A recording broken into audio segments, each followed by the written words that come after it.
All right, we're live. Let's go. Welcome back, everybody. We have Mr. Amir Gang. back on. I felt like he was the first episode, so I feel like he kind of got gypped because after that, I started doing all the video stuff.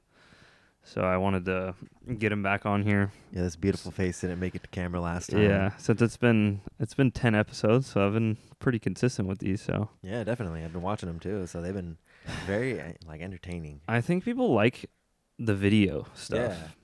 because it's just easier to see.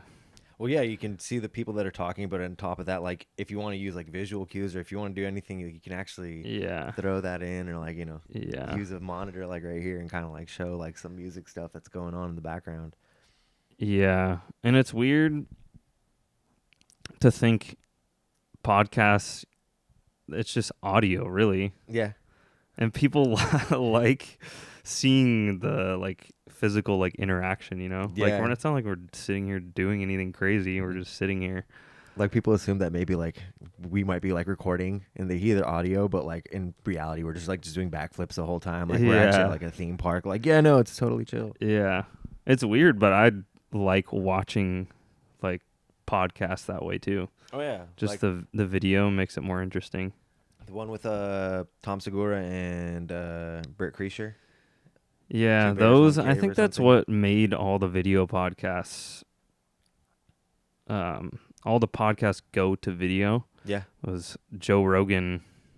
I think he was like the first guy to do the video thing. Yeah, the Joe Rogan pod. I think there was also Legion of Skanks. They did their stuff too. They were another comedy troupe. There's like a bunch of good comedians in that group. That was such an early podcast back then.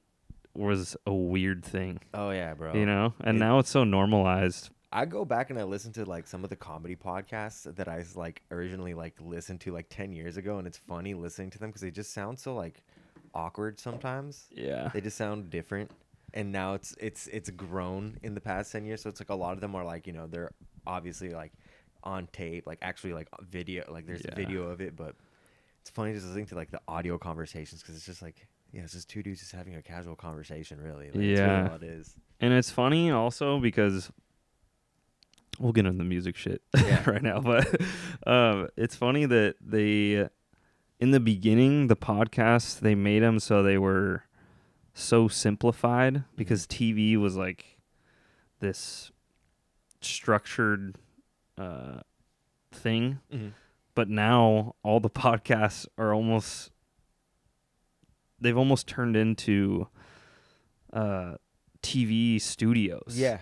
They're so like overproduced now. It's like a TV show. Well, that's so it's gone like in a full circle. Well, 100%. Like it's exactly what happened with like the best example I can give is Conan O'Brien. He had a show. It went from I think CBS, and then he lost his show, and then I think TBS picked it up. And then it was just the Conan show. Like it was no longer like one of those late night shows. It was just Conan. And then now it's a podcast.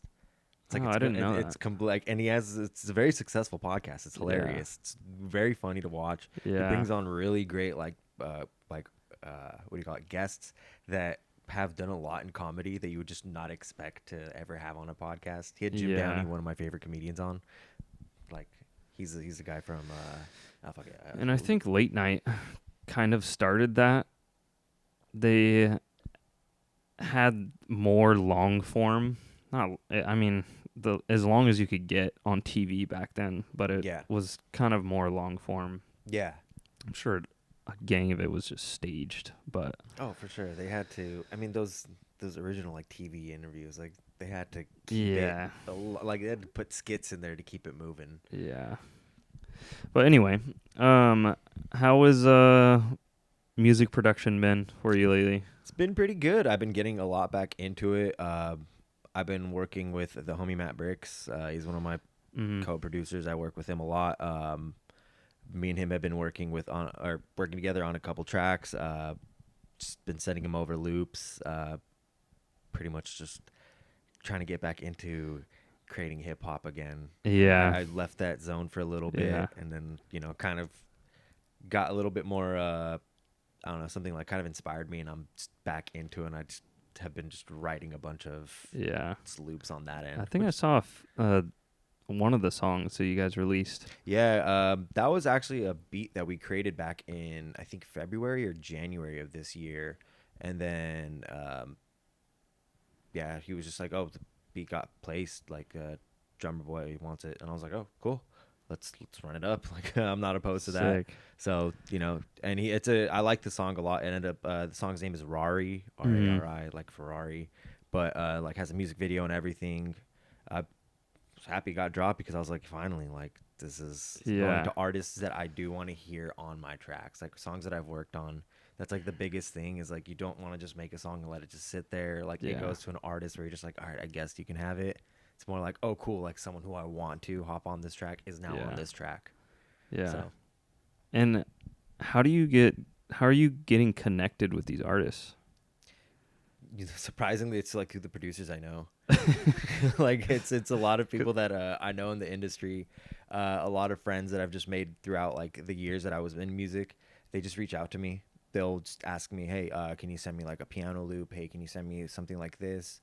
And I just also will reach out to them and say, hey, like I have a loop pack, something that's more of your taste, like more of your style, what you produce, and I'll just send it over to them. They're never really like, no, don't send that. They're like, oh fuck yeah, like cool. Like whether it gets used or not, I don't really care. It's just a matter of like, I made this, I'm not really gonna use it, and I made it so that you don't have to go like search through like Splice or like Reddit to find loops. Here's something that's your style. Do these most of the time, is it just the beats are already basically done and they just kind of like flip through, like you'll give them whatever 20 beats and they just like pick the one that they like? Or is it ever like the beats are made like? It's both, to be honest. There's like there's a famous studio session I could talk about that I have where I've been in, where it was we went in just like that, where we had like a list of beats that we had created. We showed it to the artist, and the artist was just like, I don't like any of these. And we're like, okay, what do you like? And he's like, I like this sound with this and this and this. And you know, when me and the producers sat there, it was like me and I think it was like 2 or 3 others, and we immediately just started putting the beat together for the artist, like exactly how he wanted. And like, you know, it was cool because he would come up and be like, no, I want it to be more like, you know, he would hum the melody or like try to get as close as he wanted, like, no, the hats should go like this. And then we're like, all right, cool. And like, you know, in that moment he becomes part of the production process. He's producing essentially. And so, you know, there's been moments like that. I've had moments where, you know, we've had like an array of beats. We come to the studio again, show the artist like all the beats that we have like on our backlog of like stuff that we've done, and then we're like, oh well, we made this one today, and then we pull that one out, and they're like, well, yeah, why don't you just show me this one? Let's go with this one. Yeah. Like, all right, cool. Yeah, because I'm always just so curious how like different things get done in like the hip hop world compared to like house music and electronic music. I guess if you guys didn't listen to the first episode, he's a hip hop producer, has worked with like a bunch of the LA rappers that you would know. Yeah, pretty much a majority of LA scene I've worked with a good amount. Yeah, and then he kind of took a break. Some things happened, and then now he's like kind of picking back up in the making beats. Yeah, most people know about what happened, but like to sum it up, I just got screwed over. Yeah. Like one person's actions led to everybody assuming that I was involved in something that I was not involved with or knowledgeable about at all. Yeah. Which pretty much threw me under the bus in a way. So luckily the people that I've been reaching out to and working with, they've been the ones that have been like, they know the truth. So they're more along the lines of like, we're not throwing you under the bus. Like they're the ones that are actively trying to get me back in, which has been the main motivating factor to like, pick back up on this. And also hearing like these new tracks of like, you know, the way hip hop is moving. I'm like, okay, the direction it's finally moving in is the direction I want to produce in. Yeah. So now that it's reaching that level, I feel more comfortable getting in at this point. What's like the direction it's going in to? I like the fact that it's going more towards like there's two styles that are kind of like popping up in my mind, and it's more like this G-funk style. Yeah. Like it's kind of like bringing back like that old like LA G-funk, which I like. Is that like kind of like how Shoreline Mafia? In a way, yeah. It's kind of like G-funky. Kind of, yeah. It has that like that G-funk style. It's more. I know like, what you kind of mean though. It's like it's taking like the G-funk style that was like really popular in the 90s, and then it's applying it to like the trap style that we have now. But like the way it's blending is really nice because it's like I've been used to the G-funk style because that's what I grew up with and that's what I like. Yeah. And then there's the trap style, which is what I had to like get used to producing. But the two of them combining now and becoming like more of this popular style that's growing. Yeah. I think within the like next year or two, it's going to be the more prominent like thing that you hear in LA. Yeah. That's kind of like exciting for me. Like I want to produce that type of stuff. Yeah, and I think just with how big electronic music has gotten, like hip hop is kind of like it's in a weird spot right now. And so that it's fighting to like get back to the top. So that's kind of what I've noticed is like it's kind of like picking back up where it's like, you know, it's moving more towards faster pace. Yeah. And it's like leaning a little bit more, not like towards like house per se, but like I don't know why everyone is like everything has to be like hella fast now. Yeah. I don't know why that started.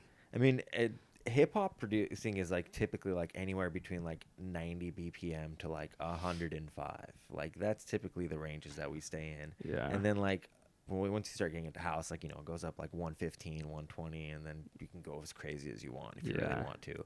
But I mean, I'm trying to see it more like the speed of certain songs, like certain styles are like starting to pick up. Like there's this artist that I listen to, his name is Greek, but like he has these insane songs that are like they're hip hop, but they have like a lot of funk instilled in them, and it's like there's also elements that are being pulled from house, and it's just I like it. That's the other style that is kind of becoming prominent. That's interesting. Yeah, the speed thing, it's weird because I don't know why I just didn't think they didn't make anything fast back in the day, but there's old techno songs that are fast. Oh yeah. And it's just, I guess the trends just go faster and faster. At some point, it's going to have to come back down, though, I feel like. Everybody's going to get off that high and just kind of be like, oh, we're on perks now. We're done with Molly at these clubs or whatever. Yeah, and it's the trend thing has gone, I feel like they just go so fast. Like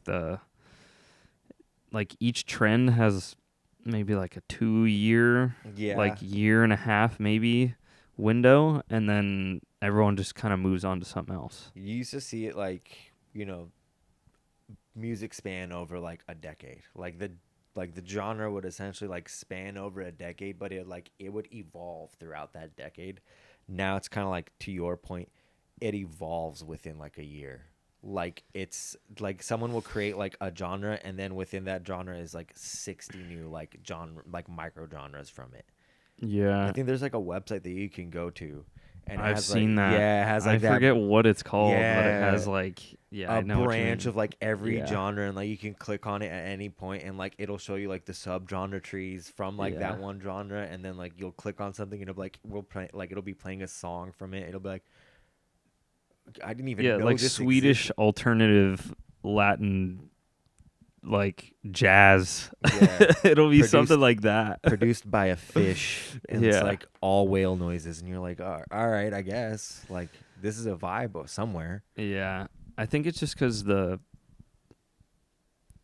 making music is so much more accessible now. Yeah.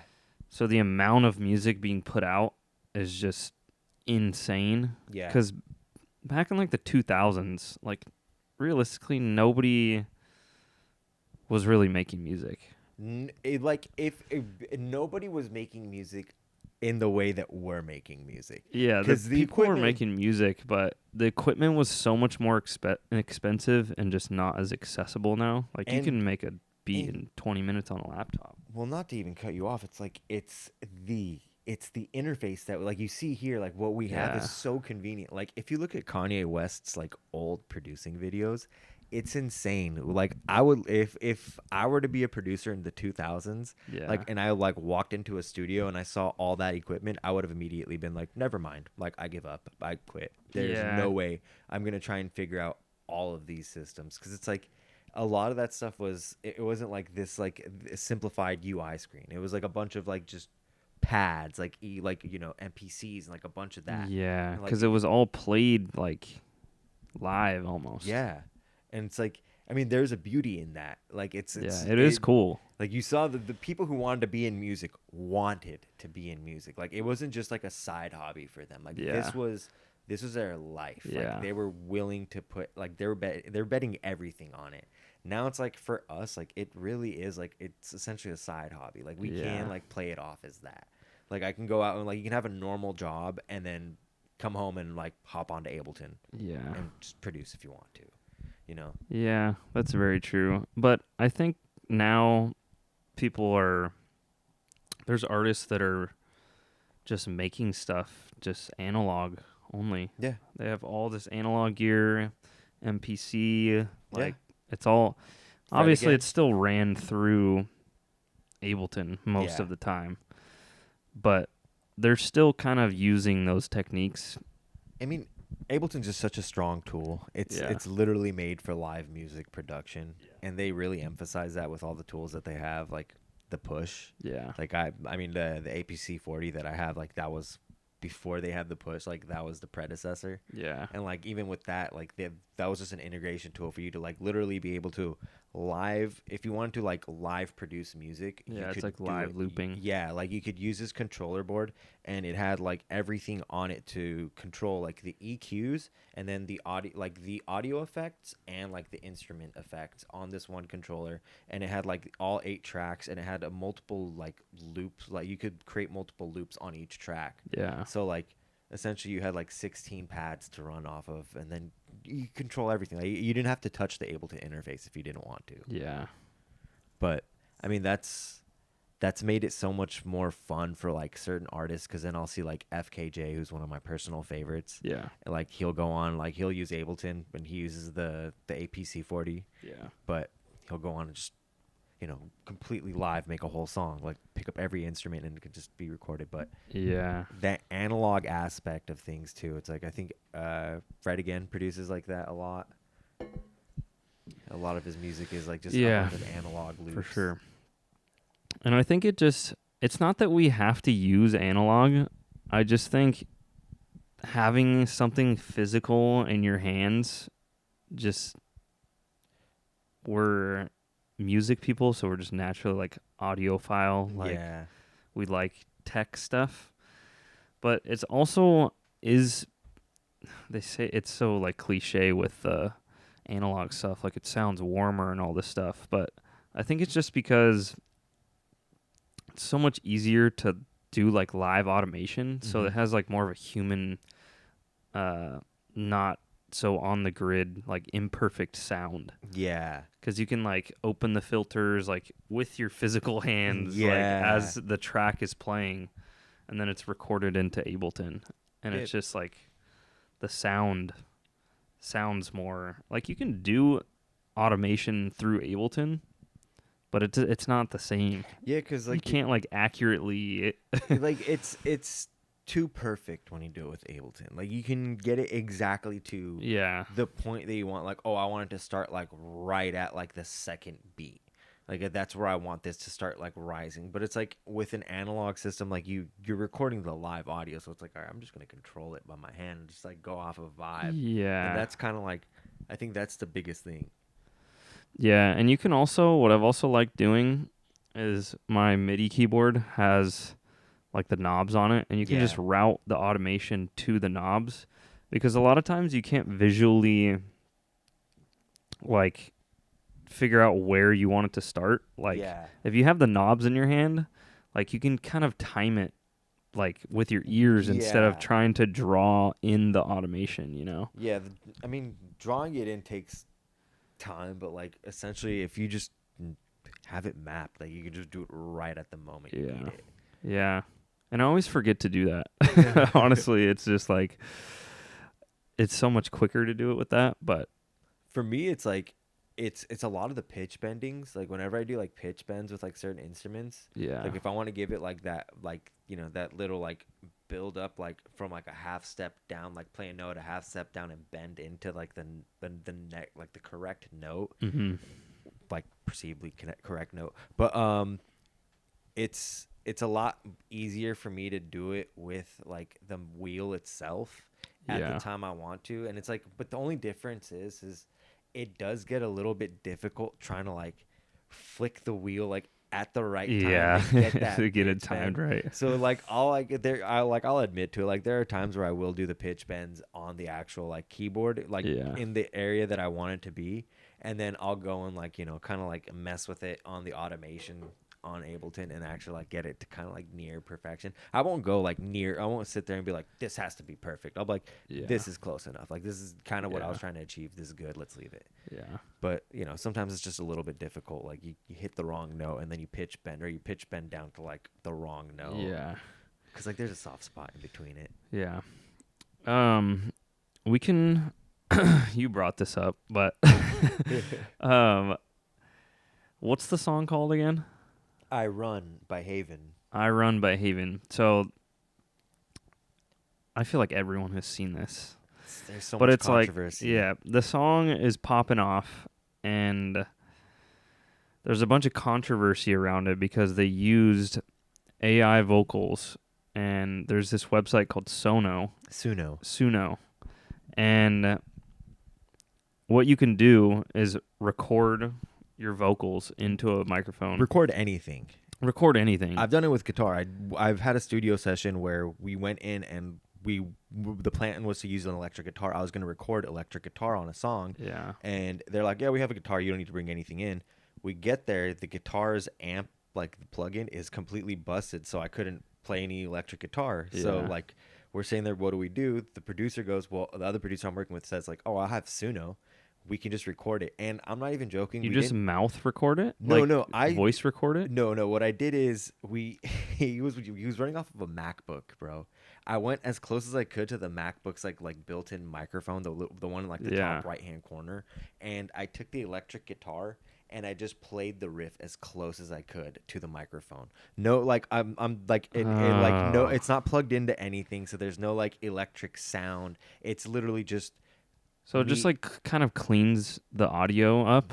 Like if you're out of key or whatever, it'll just like put it into. And it's not even that it was like out of key. Like I played it exactly as I wanted to, as I would have on an electric guitar. Like I had an actual electric guitar. I played it as I would have. Boing, boing, boing. Yeah, but the thing is, like, I didn't have any like audio plugins or anything because of like the actual like plug-in for it like being broken. Yeah, like I couldn't actually plug in an audio like cable to it to record. Yeah. So our only option was for me to hover over the microphone and just kind of like plug That's so funny. And it's the best part is Suno took that and it generated like a whole list of like exactly what I recorded, but it generated a list of like, all right, here's the guitar riff that you recorded with a lot of reverb, and then here's one with like distortion. I didn't know it did that. All the different styles of like the guitar. Like we turned it into a country style for you. We also added an acoustic. Like we made it like string, or like we made it like on a fretless guitar. Like it had every single style,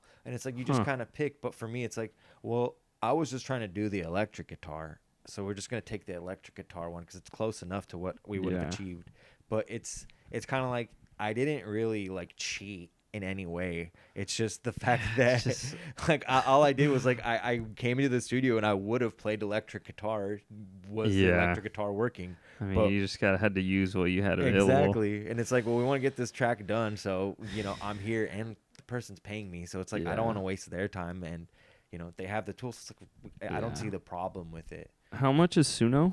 I think it's like $8.99 a month, if I'm not mistaken. Yeah, I think it's super cheap, dude.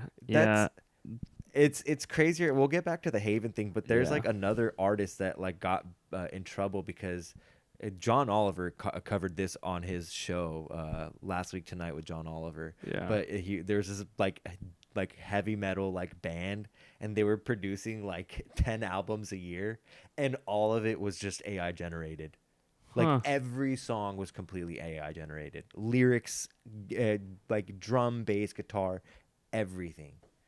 But it sounded good. It sounded amazing. That's like the fucked scary up part. Like, yeah, that's what makes it so annoying. It's like that is where like I see it's like, okay, you're drawing the line there. Like you're crossing the line. Like you're way over it to be creating like having Suno, hey, produce 10 song albums for me. Yeah. Like, especially with the streaming services now. Oh yeah. Like people are just hacking this. Like I think you sent me the video of that guy. He made like a bunch of like 30-second songs or something. Oh yeah. With AI. Was it with AI? Yeah. And then he just ran up the streams and just got paid out by Spotify, and then they eventually caught on. And it's like, you're just using their own like games against them, and they get mad about it. Yeah, it's like Spotify gets mad. All of a sudden, they get fucked over, and then they they raise their prices. Like, all right, fine. Well, if you guys want to use AI to make music, well, then we'll just raise our prices, and then we still won't pay out artists. Yeah, correctly. But I will say, like, it is a tool. If you don't use it, that's fine. But people are going to use it, and you might as well just take advantage of it. Yeah. Obviously do it like you have some like some morals, but it's like I've used it like you sing vocals and then just throw them into like an AI software, and then it comes out with, because it's like I'm torn about it because we really should be using like real vocalists, but you have to understand that not a lot of people have access to that. It costs money. It's just so much easier to use AI to like do vocals, especially. Everything else you can kind of do on your own. Yeah. I mean, it really does have to do with that like budgeting thing. Like obviously most people want to get paid for like being in the studios. For me, like I play instruments. I do it for the love of the game. Like I really just like to play instruments. That's really it. So like I'm really there. Like I get happy to just like someone calls me in and says, "Hey, can you come in and play piano?" I'm like, "Yeah, fuck yeah, I want to be there and play piano." Like that's really it for me. Yeah. But go ahead. But I was gonna say, like, for other people, it's like, for them, I get that, like, people want to make music, like that's but it's, if they're just gonna be making music to make sound, like they just want to just, because it kind of like gets rid of anything that takes a lot of effort is gonna be worth it more to you. Yeah. And I'm not that good of a producer in my head, but like I want to be able to like not master Ableton, but be really good at making music. Yeah. And whether AI is around or not, like I'll still have the satisfaction to know that I learned how to make all this music without AI. Yeah. That's like that's how it should be. I think it depends on what your goal as an artist is. If you just want to get some tech house track like spit out by AI so you could be a famous DJ, then it's like, I mean, I view this so I think different. that's why people are kind of afraid of AI, because people will use it for that. No, they definitely will. And for me, like, I guess it's funny for me to look at it from my perspective, because like I've had so many opinions over the years, again, like not against, but like around like producers and producing, and like my perception of it, like when, like before I started as to where I'm at now. And like it's changed so insanely, because like when I started, and like I want to preface this by saying, like, in no way am I gonna disparage anybody or say like this isn't to attack anybody or to say anything negative. What I want to say before is like, make music. Like, for anybody who wants to make music, but do not use Suno and make that your exclusive way of making music. Yeah. I cannot stress that. Do not be that piece of shit. But if you're gonna like make music, like if you're gonna go on to Splice and like, like I get it. Not everybody's a musician. Like that's the fact. But like people have ears for music. Like I know that because that's what I've seen. And like that's what I've encountered throughout the music, like my like career in music. And for me, it's more like if you have the ear for music, go and like make music. Like it doesn't matter if you're gonna go and download like Splice loops or you're gonna go download like Reddit loop. I don't care. Like if you can put together a song that sounds good and like you're gonna make it your own thing, that's fine. Because like I started off in a way where like I had this perception that like every producer, like when I walked into the studio, I was gonna walk into like a room full of musicians. Like everybody's like, oh, this guy's a bassist and this guy's a professional drummer and this guy's like a professional sax player. And I'm like, hell yeah. And then I get in there and like just all like computer heads. It's like a bunch of people and they're all just like working off of like just the DAWs and they're like clicking it in. There's like not a MIDI keyboard in sight. And like and maybe except for like a small like 25 key like Akai MPK, like the little tiny ones. Yeah, like, for hip hop especially. Yeah. And it's just like I'm coming in there and I'm like I start talking the language of music. I'm like, oh yeah, this song is in like E minor, and everybody's like looking at me like, what are you talking about? Like, I'm like, oh, we should like do this chord, like we should play it like this, and like I like people would just be like, we don't talk like that around here, bro. Like that was like the vibe that I was getting, and I was like, okay, all right. And then like there was no like animosity from it. Like there's never like any moment where I'm sitting there like, oh well, I'm better than these people. I shouldn't like. It just brought me like to this level of like, okay, like the music industry right now is really just like people who want to make music, and there's all these like tools that let them kind of like create music. They can take from what they want, like they can go on to Splice and take like what they want, but then they can also go and like configure their own kit. They can go arrange the song however they want, and like that's the biggest thing for me. It was like, can you arrange the song? I don't care if you go down. Yeah, like the hardest part. Like I don't care if you go like download loops. I don't care if you like ask me for loops. I don't care if you like don't know how to play an instrument. I don't care if you're sitting there just hitting keys until something sounds right. Don't care.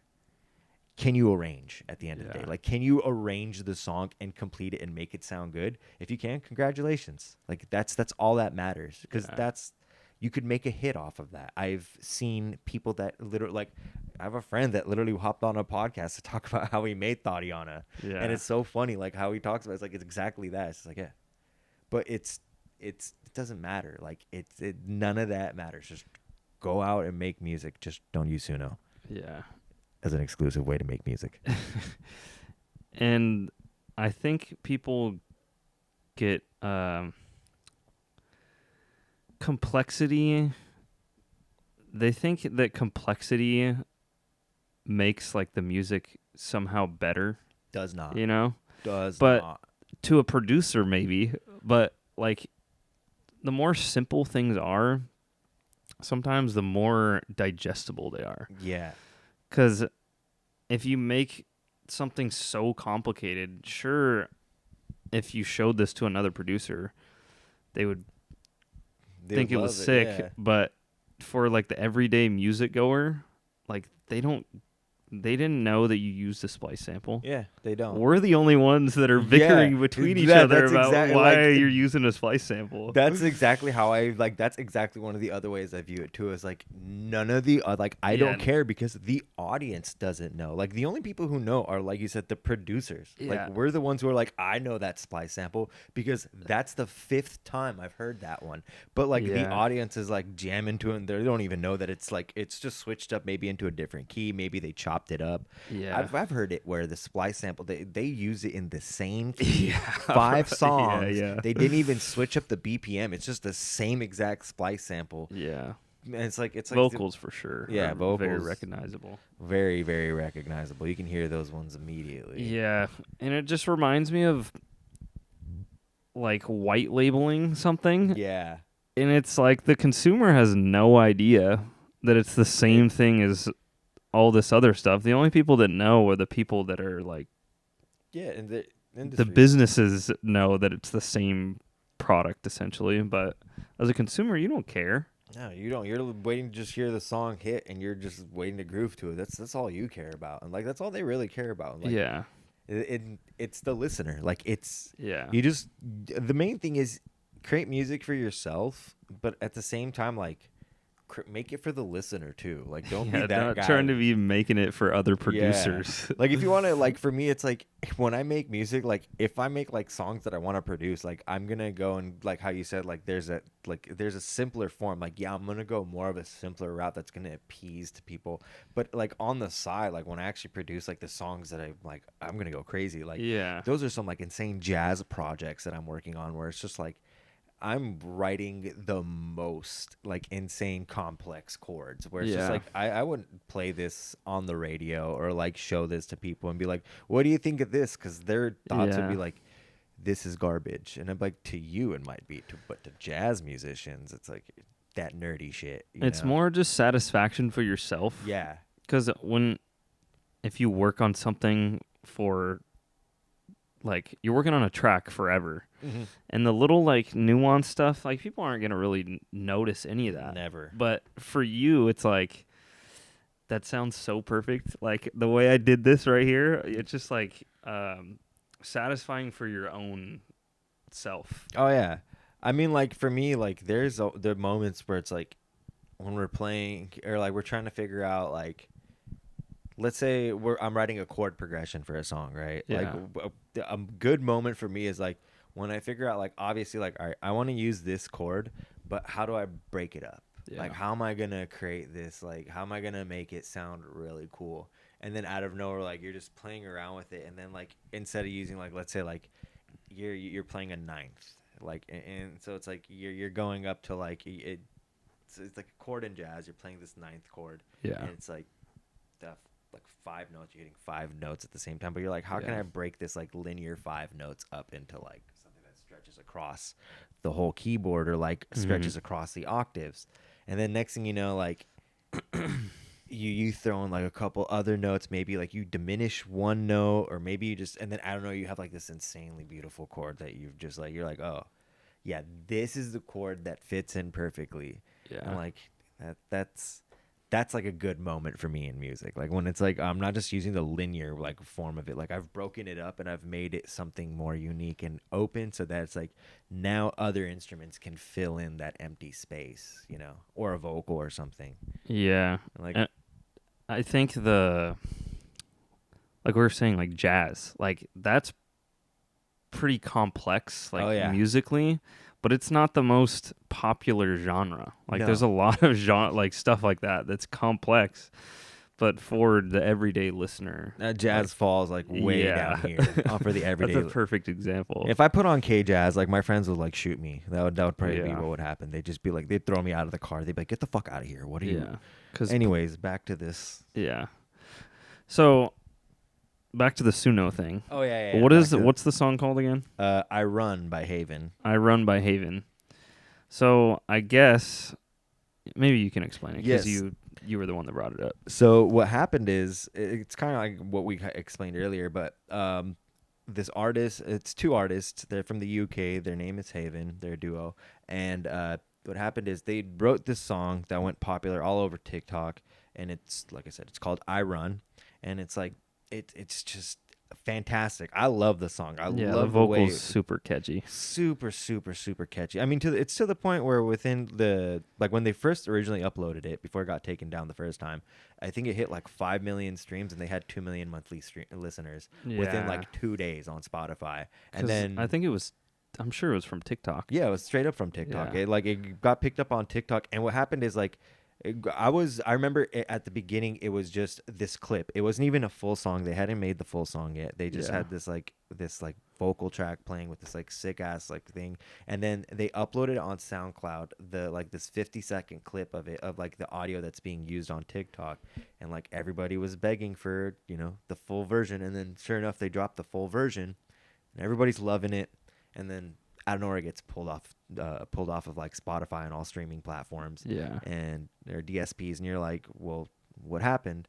And it's apparently because they were accused of using AI, but it's the way they used AI that I don't understand why they got in any trouble, but it's They created the whole song entirely themselves. The only thing that they used for AI was one of the producers of the song sang like the vocal, like the hook of the track in his normal voice, uploaded it to Suno, asks Suno like, "Hey, can you generate this into like a female's voice?" Yeah. And then Suno gave him his vocals, except as like a female. And when Suno generates a list, like I said, it generates a list of multiple vocals. It doesn't just generate one vocal. Yeah. And it's pulling from everything. So like from whatever algorithm it has to pull from whatever audio databases or whatever, gives you this list, and they picked the best one that they thought fit, and everybody thought it was Georgia Smith. It just happened to sound like Georgia Smith. Yeah. And so like she went on to her profile. Georgia Smith went and made like a statement. She's like, "This actually isn't me."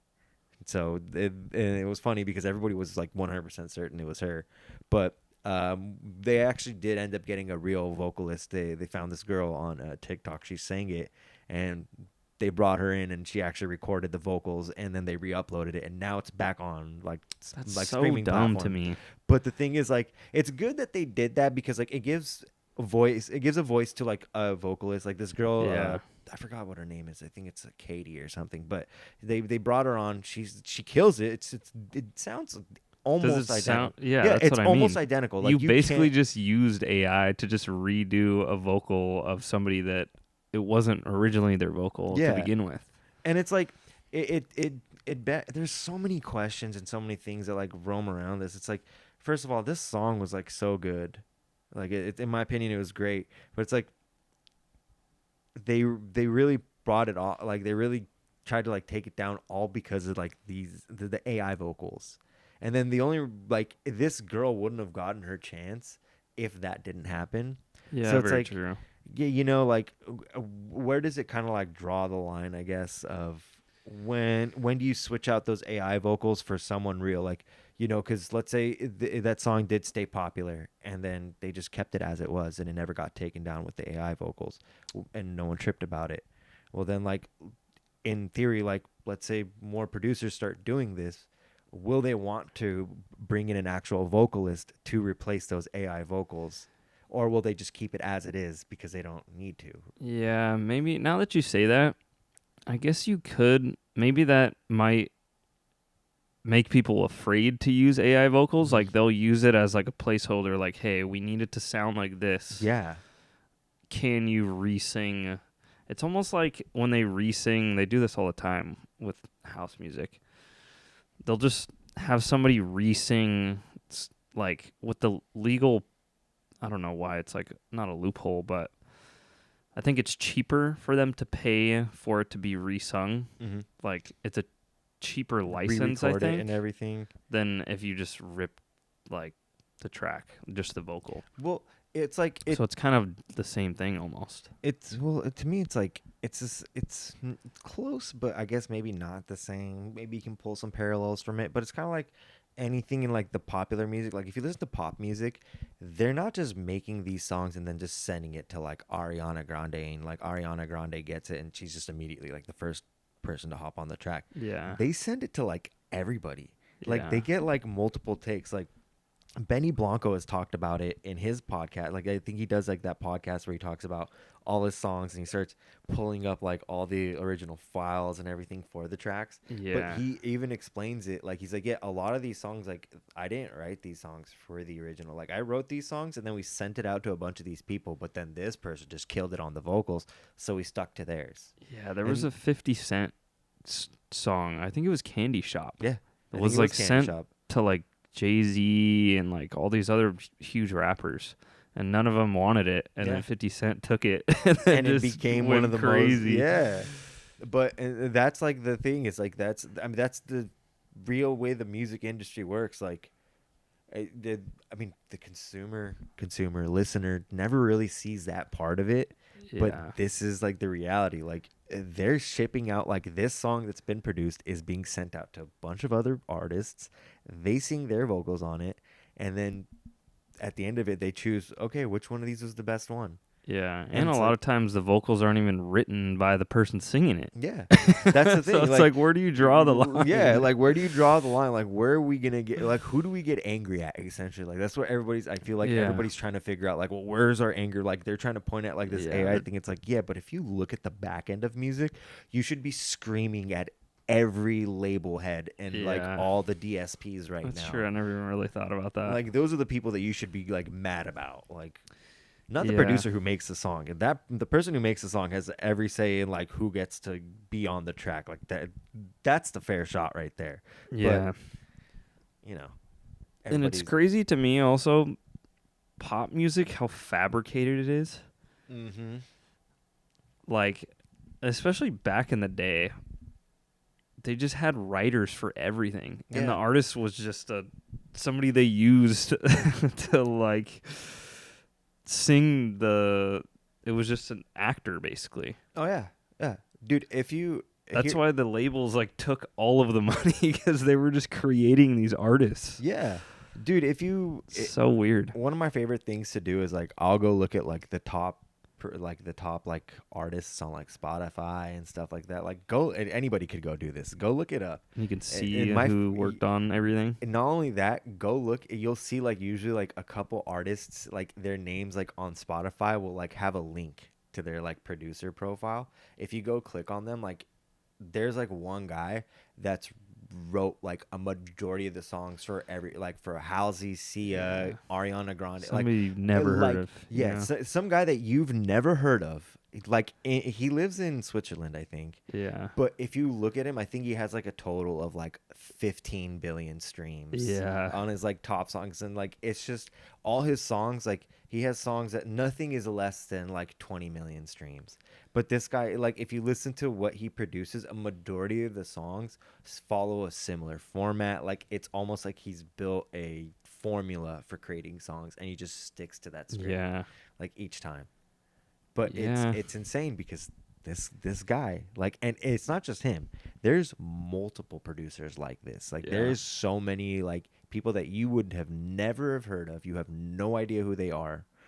But like they're like, if you think of Mustard and all these guys are like the real producers and they're the ones, like you see this guy's track credits and you'd be like, oh, okay, like Yeah. everybody in the Americas, like that's a hip hop producer, like is not even close to touching what this guy's produced. And there's a lot of those, like just people that you don't know, that you've never heard of, and they are making the top songs, like the songs that immediately go to like billions of streams. Yeah. Yeah, the major labels. I saw this thing that it kind of makes sense now. Like, the major labels are kind of struggling Yeah, they are. because there's not really. No one wants to sign a shit deal. You could get so deep into just how corrupt the music industry is. Yeah. Because I think it's Ticketmaster, but a lot of these big labels have deals with all these huge venues. Mm-hmm.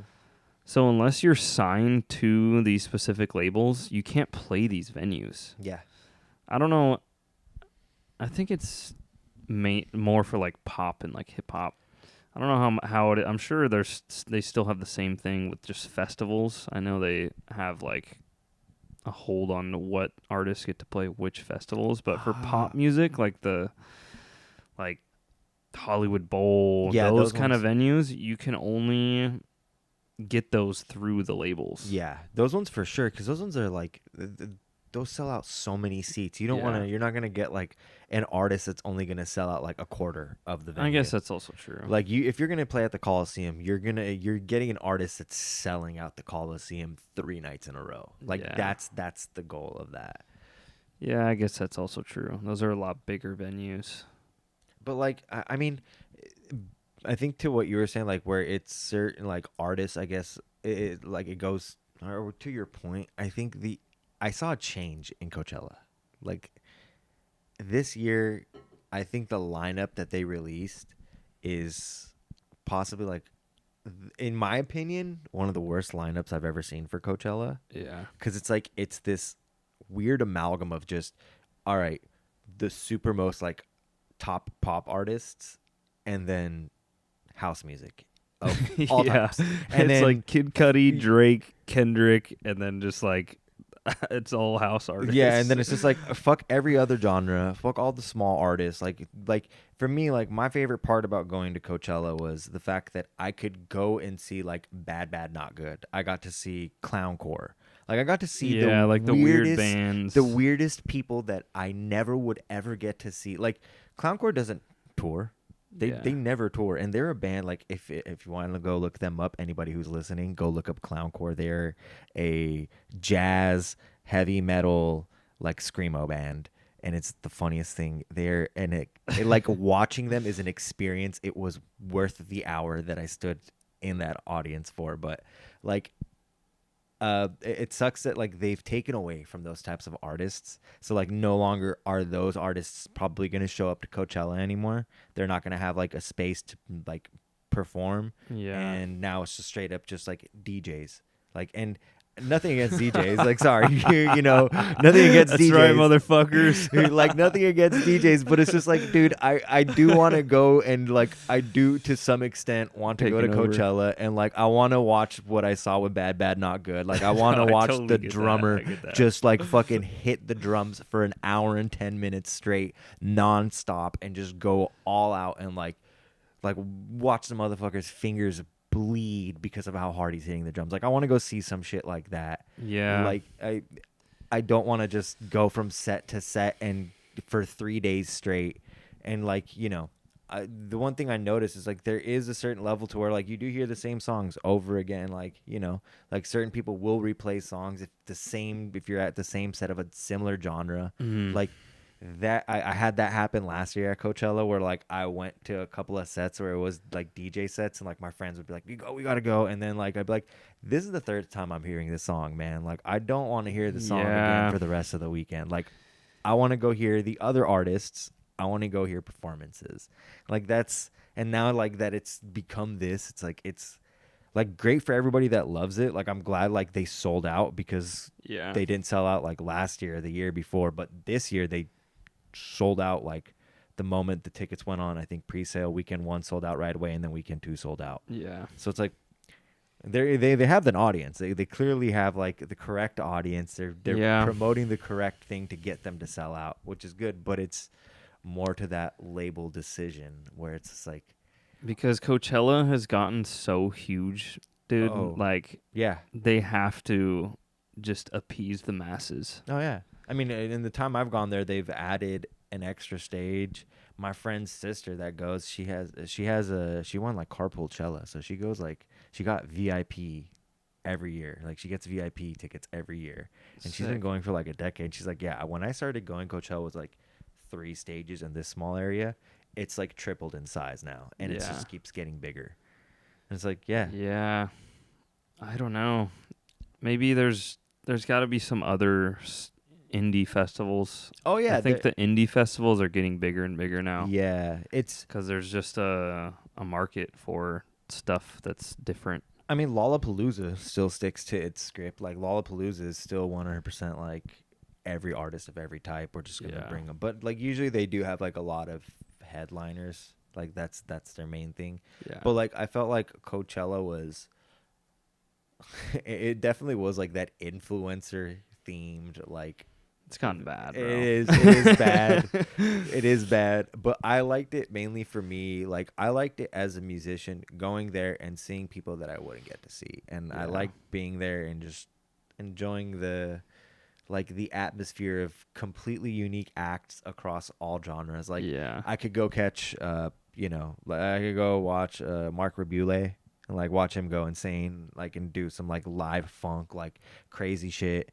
And then like 30 minutes later, I could be watching Danny Elfman, and he's the guy who made all the music for like everything Tim Burton. He's the guy who wrote the Simpsons theme song. He's the guy who wrote the like Sam Raimi trilogy of Spider-Man, the music for that, like Beetlejuice, the music from that. Like this guy has written a lot of music, and like you know, so funny that he's just at Coachella. You know, like that's what I'm saying. Like you can go watch Young Thug like talk about like all this crazy shit, like all the like hip hop type of music, like, you know, drugs and all this shit, and like bitches and shit, and then go and watch Danny Elfman with a fucking full live orchestra, and this guy's playing like, oh yeah, let me just play you this song from Nightmare Before Christmas, and like you're just, it's like the contrast is so interesting, but it's like I feel like they've got rid of that, so. I think they just won't sell enough tickets if they do it that way now. Because the DJ thing has gotten so big that people like it's just guaranteed ticket sales. Yeah, I mean, I'm not gonna lie. Like the Gazafelstein when he was there, like I immediately like ran to his set, and that was just something I was standing there like tripping. You know who I would want to see? I wasn't doing any of that. They're probably on the Coachella lineup. I didn't look, but like. Glass Beams, I've talked about them before, dude. They're so sick.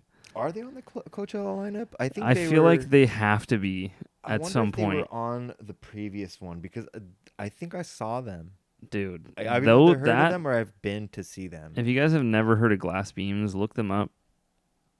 They're like Middle Eastern alternative rock, kind of, not rock, but it's like Middle Eastern alternative. Hold up, I want to look this up. Glass Beams, Coachella. I think they were at Coachella last year. But those type of bands are the ones that I would want to see at Coachella. Yeah. Like the super unique, like, dude, this is insane. yeah. I did go see I did go see them. My friend. They were at Coachella? Yeah, I was at Coachella. Yeah, I was like, this year, I was like, that sounds like someone I want to go see there. But then when you explained it, I was like, no, that was the exact style. My friend wanted to go see Glass Beams, and he was just like, I think you'll like this like genre. Yeah. Come with me. And like he was like he was fucking racist. And it wasn't racist. In my mind I was like, whatever, Glass Beams, what could that be about? But it was funny because like he was the only one who wanted to go to that set, and like no one else wanted to go with him because I guess either they didn't know the artist just as much just like I didn't, or like they weren't fans. I went there and I was just like standing in the crowd like, fuck yeah, this is some shit. Like for me, I was like, I'm glad you brought me to this because like, you know, this is the type of stuff I want to see. Like, I've done that for my friends too. Like, they were like, we want to go see this set. And I was like, I promise you, come with me to this set and you won't hate it. Yeah. Like, I took my friends to go see, like, FKJ, Smino, SG Lewis. And, like, the ones that went to all those sets, they immediately became fans of those artists. And they were like, cool. And I was like, yeah, see, this is what happens when you go watch live music. Yeah. Like, the artists that, like, are going to jam the fuck out. And Coachella, I just, like... I've seen a million DJ sets. I think Coachella needs to be like more around live music. Yeah, that's that's the vibe. Like it's because it's just like every other house festival. Yeah, like if I want to go to a house festival, there's like 70 throughout the year. I think they just need to dial it back a little bit more. Yeah, because it's starting to take over Coachella. It already has. Like if you literally look at the lineup, it's straight up. Because the Yuma tent, the Do Lab. I mean, that's where you go to catch those acts. Because I think they almost needed to only have one house tent / stage. I think it's gotten too much. No, they had a good set amount. Like they had like 4. I would say like they had like I think it was. I can't remember the name of the stages. I always forget them. But it's like they have this like one indoor stage that's like completely air conditioned. That's the Yuma. Okay, that's like the best one to go to in my opinion. I think that's the best for EDM because like any house music, because like that's where the sound system is like pure. You're inside an air conditioned place. Like it's dark as fuck the entire time. Like you can just vibe the fuck out. Like and they have really really good DJs playing at the Yuma all the time. Like because that's. That tent is ran by this is Framework, and they own Sound Nightclub in LA. Okay, and that's why they have the shark, the disco shark. Okay, that's makes sense. Framework. That makes a lot of sense. And Framework is they book a lot of really dope artists. Like it's very Euro feeling. Yeah, definitely got that vibe. They're not booking the DJs that play EDC. Oh yeah, my friend like it was very fast-paced music. Like that's the one thing I noticed about it. Yeah, the Yuma. I've never been to Coachella, but I'm assuming they had more of the techno people in the Yuma.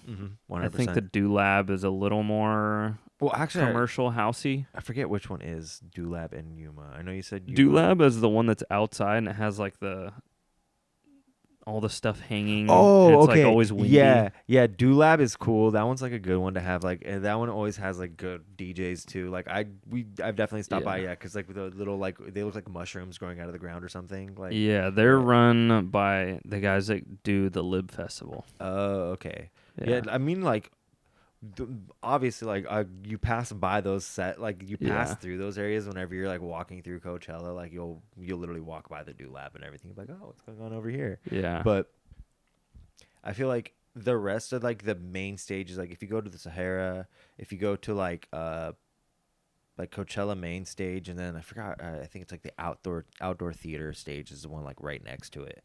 Like those ones, I feel like those ones, if they're gonna do DJs, like the best way they did it was like when they brought back Swedish House Mafia. Like that, yeah, it's got to be like Dead Mouse. Yeah. Like those iconic like artists something like on that. the main stage. Like it brings someone like insane out there to DJ. Like even when I saw like Mark Rebile at like main stage, I was kind of just like, I don't think he's main stage enough. Like Yeah. his audience was very like there was very low attendance to it, and I was like, this would have been better off in like a smaller stage setting. Yeah, that he like could have that. achieved. They had like Lady Gaga. That yeah. shit was insane, dude. I was Dude. watching the live stream, and like I'm not a Lady Gaga fan, but just the whole production.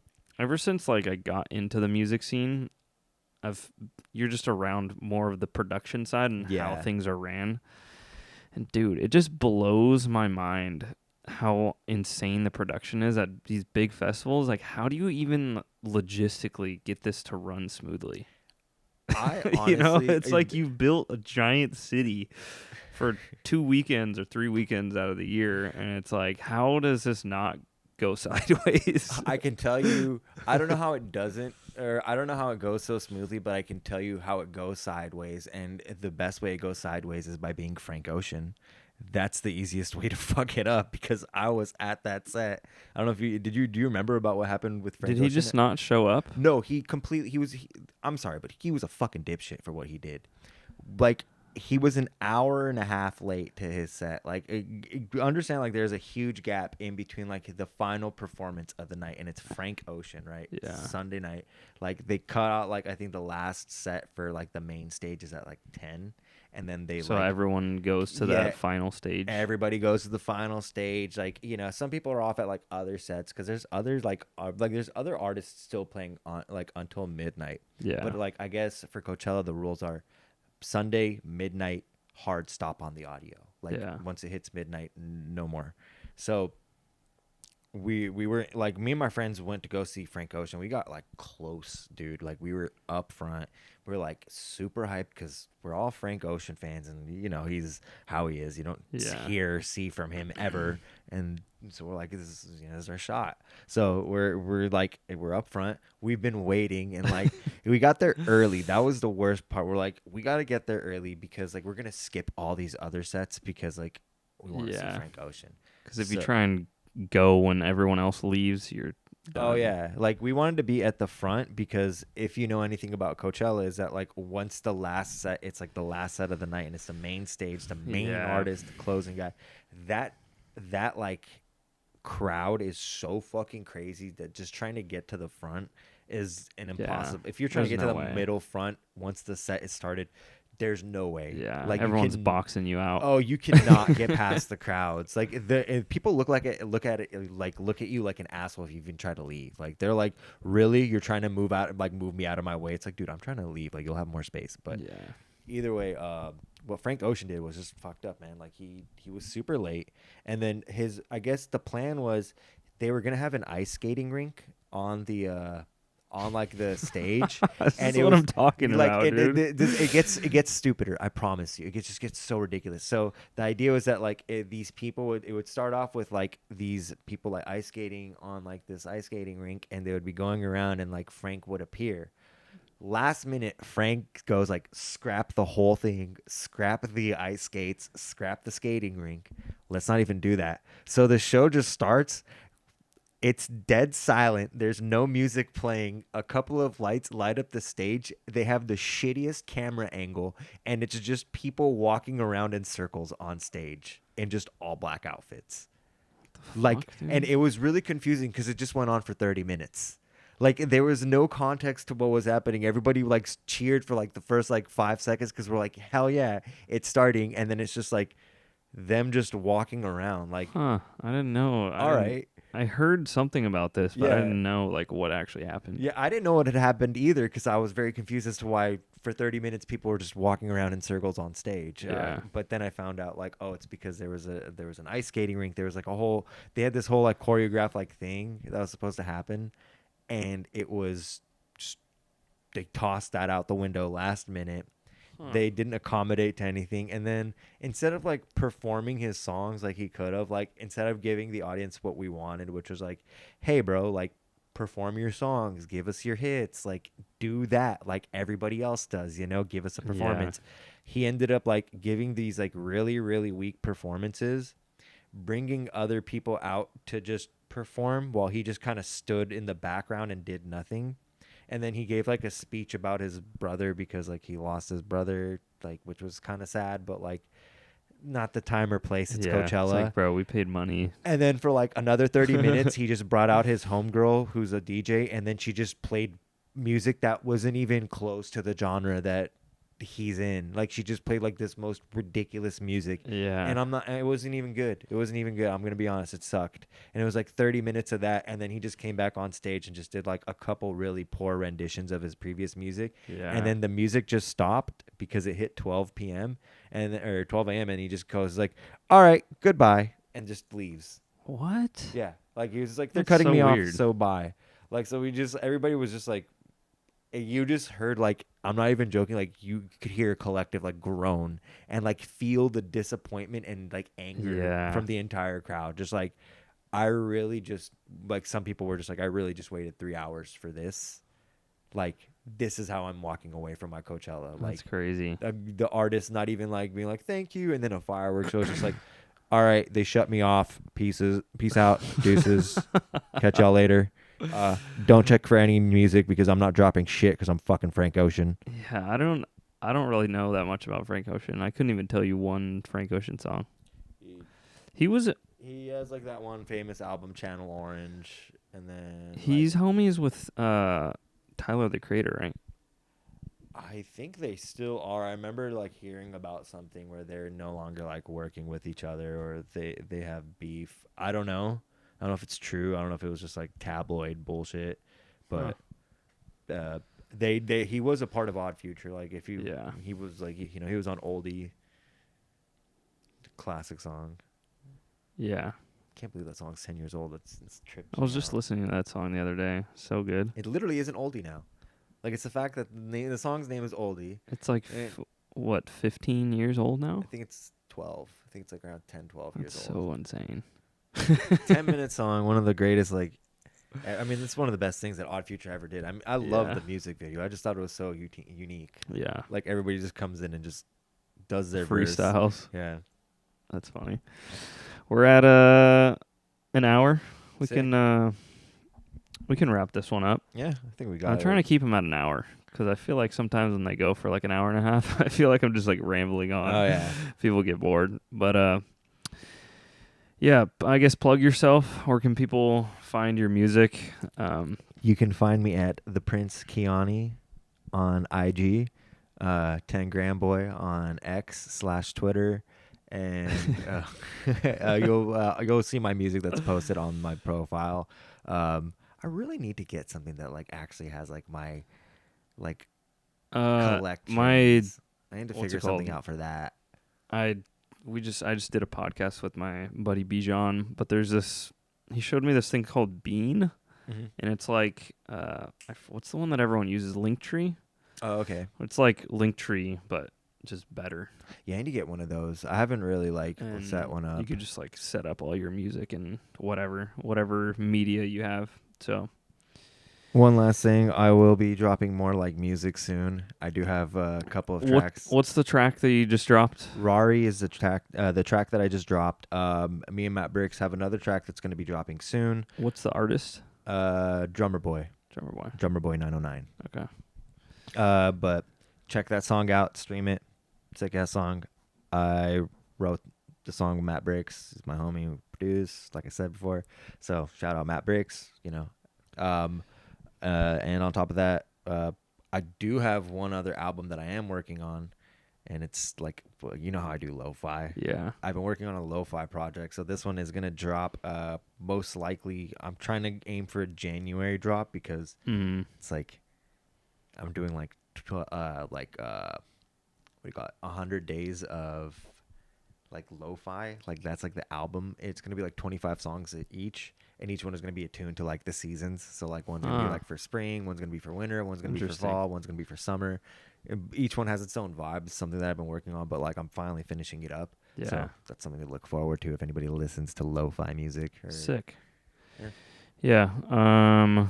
I guess this will be out. I was That's like, my this outro. episode doesn't drop for 2 weeks, but yeah. We'll see you guys in the next episode. Make sure you hit that like and subscribe button. Smash the fuck out of that like and subscribe button. If you have a hammer, go ahead and put your mouse, just hover the mouse right over it. Take the hammer, slam it, make sure you really subscribe. Hit the bell for notifications. Yeah. Make sure you're getting that shit. And if you have the paid subscription, make sure you're paying for the paid subscription so you can get some money. I hate plugging myself, but you got to do it these days. So You have to. See you guys in the next episode. Peace. Bye.